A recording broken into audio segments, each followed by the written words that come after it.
నమస్తే అండి. Welcome to ముచ్చటైన మాట. కిందటి వీడియోలో మనం విక్రమాదిత్యుల వారు వరరుచి గురించి చెప్పుకున్నాం కదా.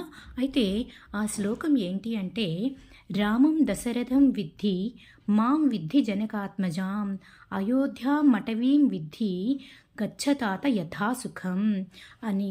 ఈ శ్లోకానికి అర్థం ఏంటి అంటే, రాముడు సీత లక్ష్మణుడు వనవాసానికి వెళ్ళినప్పుడు లక్ష్మణుడు సౌమిత్రీదేవి దగ్గరకు వచ్చి ఆశీస్సులు తీసుకునే టైంలో సౌమిత్రీదేవి గారు ఇచ్చిన ఆశీర్వాదం, రాముణ్ణి నీ తండ్రిగా అనుకో, సీతాదేవిని నీ తల్లిగా అనుకో, వనవాసాన్ని అంటే వనాన్ని అయోధ్య నగరంగా అనుకో, అంతా మంచి జరుగుతుంది అని చెప్పి దీవెనలిచ్చి పంపించారంట.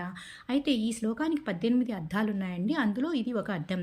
విక్రమాదిత్యుల వారి అర్థానికి సంతృప్తి చెంది వరరుచి గారికి 1000 బంగారు నాణాలు బహుమతిగా ఇచ్చారంట. మీకు ఇది నచ్చింది అనుకుంటున్నారండి. Keep watching, please subscribe. ముచ్చటైన మాట.